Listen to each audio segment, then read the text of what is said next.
Good morning, everyone. Thank you for joining us. It's Saturday, June 20th. I'm Lily Wu. And I'm Tanner Swift. For the first time in a while, it seems like we're having a nice, quiet Saturday. Yes. The last several Saturdays, we've either had to talk about severe weather or just rain and storms, and it looks like we're finally going to have a nice, quiet Saturday, kind of setting into the old dog days of summer. I mean, as we head over the next couple of days, it's definitely going to feel a lot like summer. It's muggy outside. You'll notice that when you step out the door. It is a mild start to the day. Take a look at outside using the Emprise Bank KAKE cam. You can see quite a bit of sunshine as we kick off this Saturday with some high, thin clouds. We are rolling rain-free all across the state, setting at a temperature of 75 degrees at the airport. So it is a mild and again a very muggy start to the day. Temperatures around the rest of the state at 79 already in Hutch, 76 right now in Salina, 75 in Great Bend. A little bit cooler into western Kansas, waking up temperatures in the mid to upper 60s. Here's a look at the day planner here in Wichita. We're going to see a lot of sunshine, 85 by 10 a.m. up to 94 degrees by the noon hour. And with that sunshine and a gusty south wind, I think a 3 p.m. temperature right around 98. Many of us, including here in Wichita, I think we'll hit temperatures right around 100 for highs, and it looks like the heat's going to stick around for the next several days. A complete look at the forecast is coming up. Thank you, Tanner. Well, now to our continuing coverage of the community of Charleston, South Carolina, still trying to make sense of this week's shooting, while our community continues to offer its support. Calvary Baptist Church held a gathering for peace in honor of Charleston on Friday night. The service brought people of different faiths together to pray for both the victims and survivors of that attack. The religious leaders involved say by coming together, they hope to give strength not only to the people of Charleston, but to the people here in Wichita. We'd like to see a healing take place. There's been a great hurt in our community. It was a direct attack against the body of Christ and also minorities. And we're hoping by coming together, touching and agreeing and praying that we can bring about a healing in our community. And back in Charleston, South Carolina, hundreds gathered at a college to honor the lives lost in the church shooting. They went to pray and hear from the representatives for those families. The mayor of Charleston encouraged residents to seek understanding on how something like this could happen in their community. The families of the 9 victims who died at the Emmanuel AME Church were also recognized. In court, the gunman arrested for the shooting in Charleston, Dylan Roof, heard from the families of those victims. Roof was charged with 9 counts of murder and weapons possession in connection with Wednesday night's shooting. The 21-year-old appearing by video in court, and one of the victim's family members said she forgave Roof. You hurt me. You hurt a lot of people.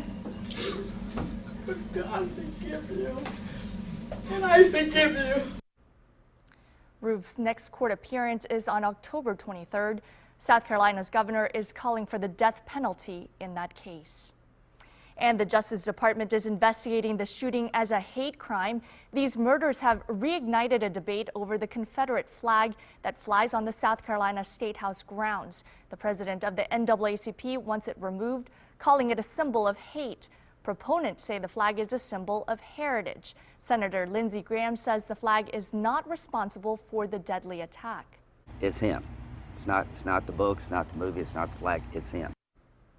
Now, the flag was raised at the State House in 1961 in response to the civil rights movement. New this morning, a woman is seriously hurt in southwest Wichita. It happened in the 7000 block of West MacArthur near Ridge Road around 12:30 a.m. A crash was reported around 12:30 a.m. at the entrance of Dusty's Bar. 3 cars were involved and 2 people were transported to the hospital. A 72-year-old woman suffered serious injuries.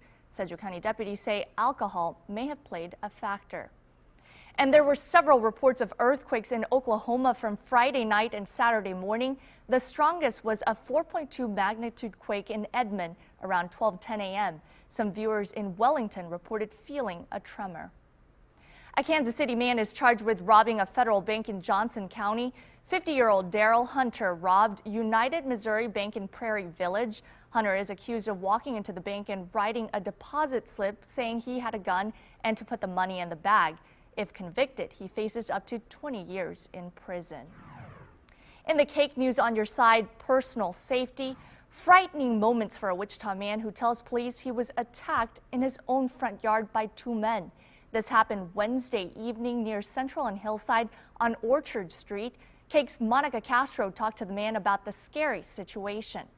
An evening doing yard work turns into a scary ordeal for Kenneth Tate. I thought I was going to die. He says two men were walking nearby, his gut telling him something bad would happen. He was right. I was being attacked. One grabbed me around the neck, the other one grabbed onto me.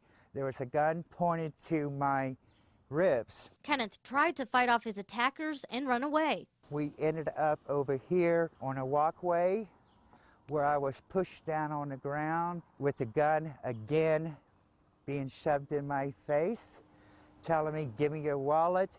After countless threats, he was able to get free and call police. Within 3 to 4 minutes, this place was covered in police cars. Kenneth says what's ironic is where the attack happened. We have a neighborhood watch sign, and this happened right behind the neighborhood watch sign. With summer starting this weekend and more people outdoors enjoying the weather, Kenneth says even with security signage, bold criminals don't discriminate. We've got to be more aware of our surroundings.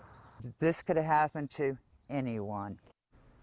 Wichita police say the suspects are described as two black males in their 20s, medium build. The two were both wearing red hoodies and ski masks. Police believe the suspects are connected to another incident on the 3100 block of East 3rd that happened just 20 minutes after Kenneth was attacked. If you have any information, you should call police.